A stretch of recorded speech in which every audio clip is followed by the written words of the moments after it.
pessoal, aqui é a Mel Ferraz do blog Literatura e hoje eu vim comentar com vocês sobre o incrível Fluam Minhas Lágrimas, disse o policial.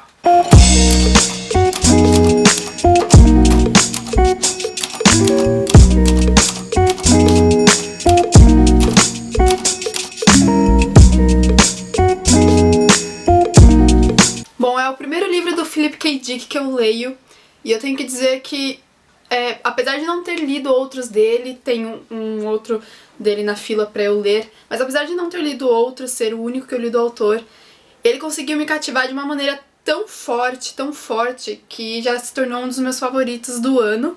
Eu não diria que é o favorito, mas com certeza está ali na listinha dos melhores do ano que eu li até agora, porque ele conseguiu me surpreender muito, principalmente no final.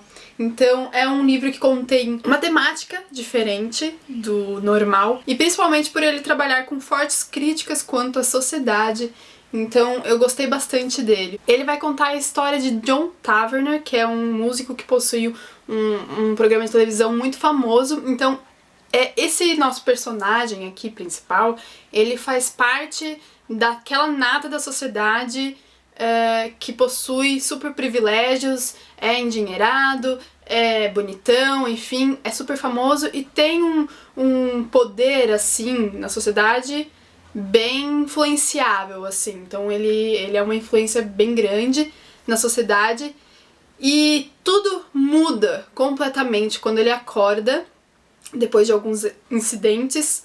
Ele acorda e simplesmente a identidade dele some. Ele não existe nos registros oficiais, então os documentos dele somem.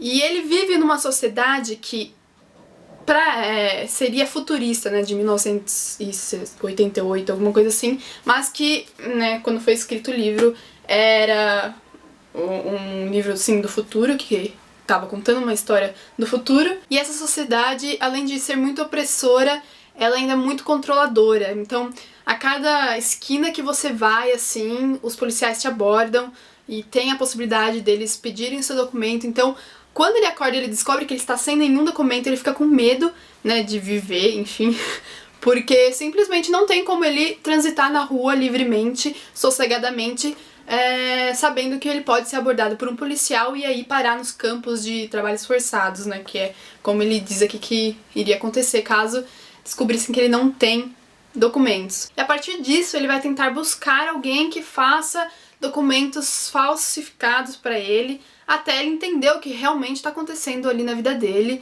porque, né, você acordar e simplesmente não existir não é uma coisa normal. E você vai tentar descobrir, enfim, o que está acontecendo. Então esse livro ele é dividido em 4 partes.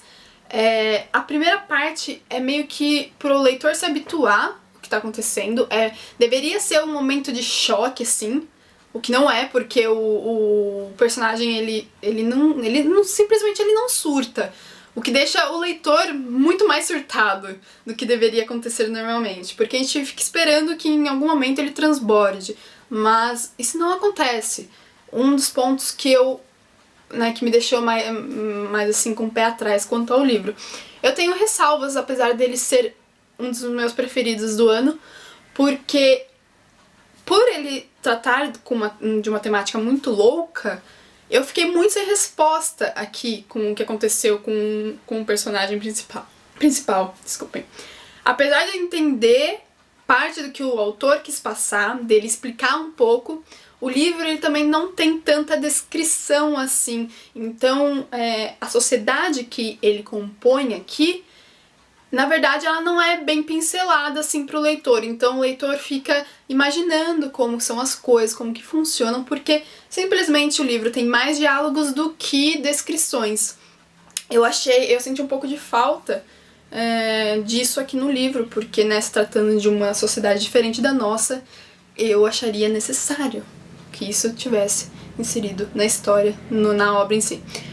Mas tirando isso, a segunda parte é quando começa a deslanchar as coisas. O livro, ele é narrado assim, durante 2 dias da vida desse personagem, nos quais ele conhece algumas pessoas aleatórias e com as quais ele trava diálogos simplesmente sensacionais, assim, são incríveis. Tem até uma parte aqui que fala sobre amor e sofrimento que eu preciso postar no blog, depois eu vou deixar o link aqui embaixo se eu postar pra vocês darem uma olhada, porque é simplesmente incrível, incrível, incrível. E eu tava lendo no ônibus indo pro cursinho, pra aula, e eu simplesmente fiquei assim, fascinada com aquela parte. Acho que são umas 4 páginas ou mais, então é um quote bem longo assim, então vou fazer um post só pra isso, porque é simplesmente incrível. O livro, ele possui muitas partes, muitas passagens desse tipo, que são críticas, que são reflexões sobre a sociedade, sobre as relações humanas, e o mais,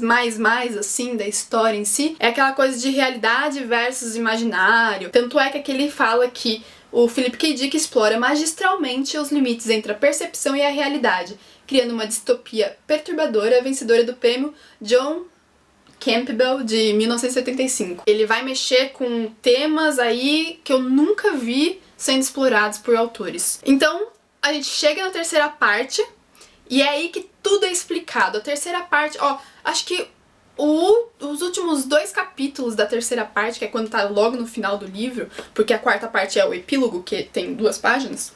Então, logo no finalzinho é quando realmente as coisas vão ser explicadas.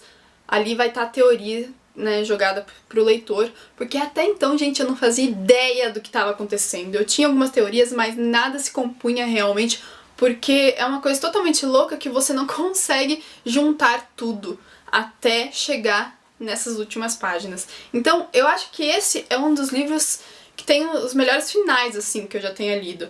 Então, eu nunca li um livro que o final fosse tão surpreendente. Foi muito, muito, muito boa essa leitura. Eu indico pra quem quer ler Philip K. Dick e nunca tenha lido, porque pra mim, pelo menos, como um primeiro livro, foi muito gratificante. E também falar sobre a escrita, né, porque a escrita é muito, muito tranquila. Como eu disse, tem bastante diálogos, então, né, a escrita em si não é tão difícil, ela é bem mastigada. A única coisa também que eu tenho a ressaltar sobre isso é que algumas vezes, talvez isso seja intencional, quem, sei lá, for conhecedor aí de Philip K. Dick, me corrija se eu estiver falando errado, mas às vezes tem os diálogos, tem alguns diálogos assim que são, algumas falas que são jogadas no meio da história e parece que elas não têm conexão, propriamente dita, com a história. Então às vezes um personagem perguntava assim pro outro, ah, tudo bem? E acabava que ele não tinha resposta pra isso, e eu ficava, ah, cadê a resposta, sabe? Eu quero saber se a pessoa tá bem, sabe? Então eu não gostei muito disso, porque acho que aconteceu, acho que 2 ou 3 vezes isso, e meio que me deixou perdida. Eu já estava perdida com a temática, quanto mais com a escrita, com, né, a situação ali vivida. Então isso não foi muito satisfatório pra mim. E o título do livro, que é sensacional, ele vai ser explicado, acho que na segunda, terceira parte. Acho que principalmente na terceira parte, mas também na segunda. Eu não lembro direito em qual parte é explicado. Mas na metade ali do livro ele é explicado e é simplesmente sensacional. Eu ainda tenho algumas teorias quanto ao título. Então, tá aí um livro que possui uma arte gráfica muito bonita, né? Não sei se vocês já repararam, mas quem tem labirintite tem que ficar longe desse livro, porque realmente dá uma confusão na cabeça. Além do livro, da obra em si, da história, dá uma confusão na cabeça, a capa também dá. E é uma das capas mais bonitas que eu tenho na minha estante. Então, tá aí uma indicação de um livro de ficção científica pra vocês, se vocês quiserem, tiverem interesse. É uma indicação bem bacana aí pra quem quiser começar, ou pra quem já leu outros, enfim, pra quem gosta. Então, se vocês gostarem do vídeo, deem um like pra mim, se inscrevam no canal, acessem o blog que está aparecendo na tela agora mesmo, e até o próximo vídeo. Tchau, tchau!